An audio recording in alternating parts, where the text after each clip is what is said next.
Alright guys, and welcome to my video on editing techniques and transition and why they are used. To begin our video, we start with a technique called shot reverse shot and align shot. Now what shot reverse shot is, one person looked at another person who wouldn't be shown in the camera, and then we switch to another person doing the same thing. Now this is where eyeliner match comes in.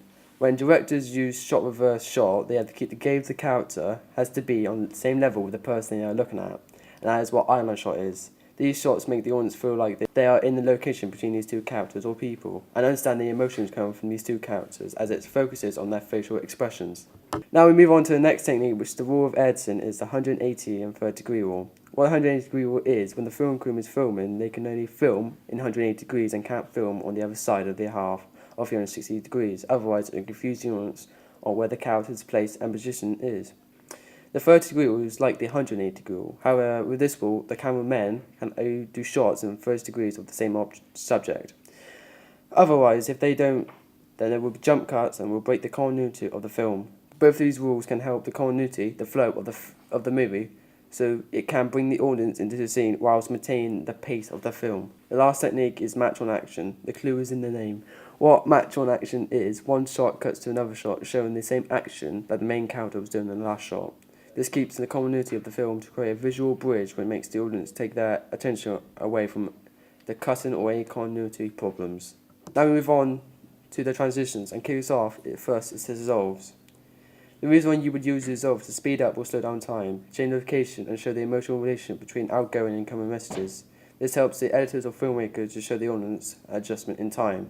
The second one is fade in and fade out transition. What this transition does is show the audience beginning or the end of the chapter in the scene. This lets the editors show the audiences where the chapter has begun or ending, so it doesn't jump to a new part of the film. Fades can also be used to show a happy ending or beginning by fading to white, so it's not dark and sad. Therefore, by using black in and out fade, it will show the story has ended or started on a bad note. The one that most people might notice in Star Wars is the wipe.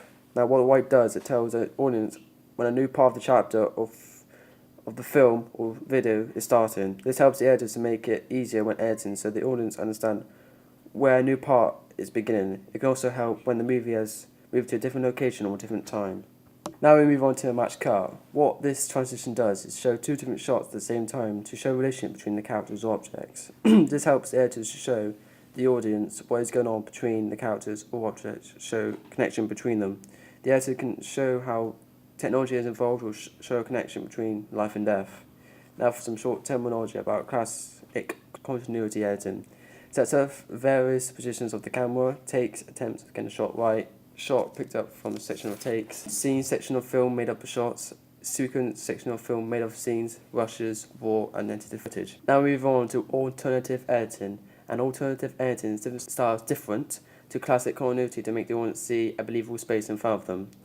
Now I'm going to talk about a category called major styles. In this category there's montage and new wave. The first one I'm going to talk about is montage. A montage is unconnected shots that are spliced together to create a new meaning. A montage can be used to show progress of the main character in a short space of time. A montage is also used to show information about the character very quickly. A montage can also help show large amount of time, e.g. years, months and days, to show information about the characters or story. Now the second bit of this category is new wave. This is where all the rules of continuity are broken to create visible editing.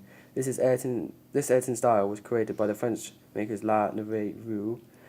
How they broke the rules is by doing jump cuts, breaking the 180 degree rule and the 30 degree rule and many more. This makes the audience confused to why they were doing this, but it kept them watching their movies and it added style to the movies. The one I'm going to talk about is quite useful. It's called superimposition. The technique uses two images over one another, which is like a dissolve. It helps connect two images together to create a meaning. This is a creative way to show that what the movie is about. The editor would use an object to suggest what this movie is mostly going to be about, such as a shape of a knife would say there's crime and murder in the movie. One that a lot of people know is split screen. Split screen can be used in many different ways. It's mostly used for montage. Split screen is two scenes happening at the same time. It allows the viewer to see two different aspects of what's going on in the movie. It keeps the audience interested because they're watching two events at the same time. By using this technique, it's easier to understand the clips better. It's easier to show two clips at once than to cut back and forth between the clips. This technique is used a lot in movies, and it's called slow motion and sped up footage. We're going to talk about how speeding up a clip can allow an editor to show events quickly that could be used for a comedy effect or to show a lot of action in quick succession. It doesn't make the viewer feel bored about what's going on in the scene because things are happening quickly. An editor can speed up certain parts of the film to show less parts of the movie which will be boring to the viewer. Then the opposite of speeding up is slowing down. That's what we're going to talk about. Slow motion allows the editor to extract certain moments in the film to show the audience the real important moments to make sense. It can also be used in action movies to show flips and bullets flying across the characters' faces. So slow motion lets people see things that the naked eye couldn't see. These two techniques can be used to create rhythm and pace in the film. Editors want to freeze the scene and let the audience have enough time to read the text or look at the images they would use a freeze frame. A freeze frame are a useful technique to allow the audience to focus on one critical shot, so the viewer can have enough time to understand what's going on in the movie, such as the movie Goodfellas. The next one is just nothing. There's no cuts, close-ups, no over-the-shoulder shots. It's just a wide shot of the characters just talking to each other. This technique can make the audience very uncomfortable. It can also make them feel claustrophobic because there's no movement at all, and it makes the audience think about what they're watching. This technique does something. This technique is called visual effects. It's part of the film to style or highlight key information to the viewer, but it's not made to be seen as a part of the film. It is quite a creative way to show off text and special effects. Thank you for listening.